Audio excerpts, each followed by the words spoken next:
Hi, I'm Rev Myron, and I'm a minister through Pathways of Light, and I've been a Course in Miracles student for 40 years. I'm going through the text again this year, and I'm reading it a paragraph or two at a time and asking Jesus to clarify for me. And then I write from that clarity, and that's what I'm sharing with you today. So let's go ahead and get started. We're on chapter 3, section 5. Paragraphs 8 and 9. And so this is the last two paragraphs of this section. Beyond perception.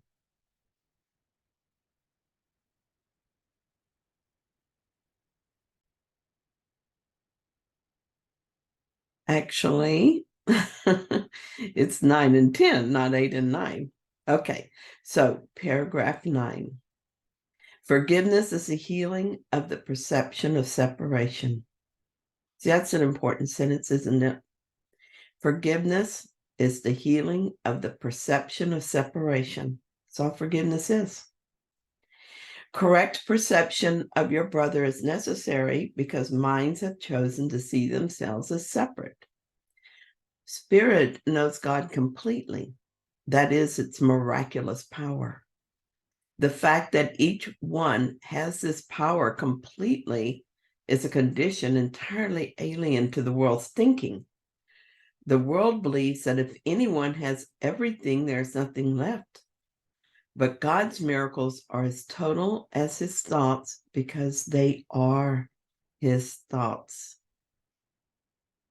I need to underline this first sentence and commit it to memory. Forgiveness is a healing of the perception of separation.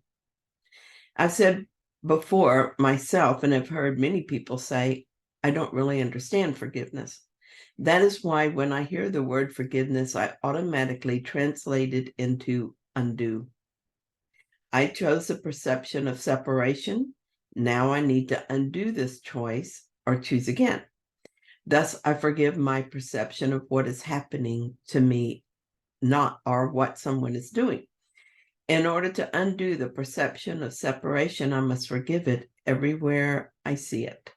I cannot pick and choose the perceptions I want to undo and those I want to keep. If I keep any perception of separation, I have not forgiven the perception of separation. Because we see each perception as something different from another, there is a temptation to believe that one is more meaningful and thus more valuable than another. But if it is a perception of separation, it has no meaning and therefore no value. Guilt is a separation perception. We're all innocent, and this has no exceptions. But it can be hard to believe this sometimes. If someone breaks my heart, steals something I treasure, or hurts someone I love, the temptation is to believe that person is guilty. If I don't forgive that perception, then I have kept the whole separation perception in place. Suffering is a perception. Separation perception. Many times I have felt like my suffering was justified. When my son was very sick, I suffered. Yesterday, when I felt guilty for something I did to my mother, I suffered. When I have been sick or in pain, I have suffered. When I'm suffering and tell myself that I'm a victim of the circumstances and there's nothing I can do about it, I'm keeping the whole separation perception in place. Separation perception seems to take many forms. It might appear as fear, anger, jealousy, depression, shame, grief, or envy, suffering, pain, or death. It might appear as a behavior such as addiction. It might appear as distracting behaviors like eating, shopping, reading, and watching TV when these things are done in order to avoid the work of forgiveness. No matter the form they take or how different they seem, our separation perceptions are really all the same. This is hard to hear and even harder to believe, but the death of a loved one is no different than the fear of losing a job. It is part of our separation strategy to put everything into categories and give them levels of truth. and levels of importance. But just as 0 times 1 equals 0, and 0 times a million also equals 0, separation perceptions are meaningless, no matter what importance we give them. Spirit knows God completely, and spirit is in our minds. So each of us has this power in exactly the same way and to the same degree. No one is holier than another, and no one is condemned or less than another. The world doesn't understand this because the world is based on separation perception. There are obvious examples of this as you listen to people talk about mass shootings, politicians they really despise, or even whole groups of people they hate. But terrorists and murderers and rapists, and even the politicians people love to hate, all have the same power of knowledge in their minds. The Spirit is in them as He is in all of us. So how can they be separate?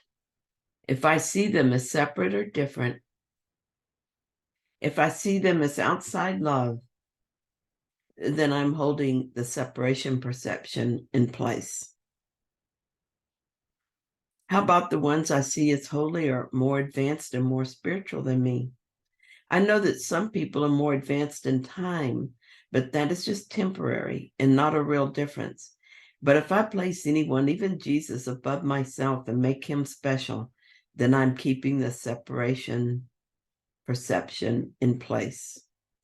Who we really are is not the story of our bodies, which is just another separation perception, but our true self is exactly the same and is one.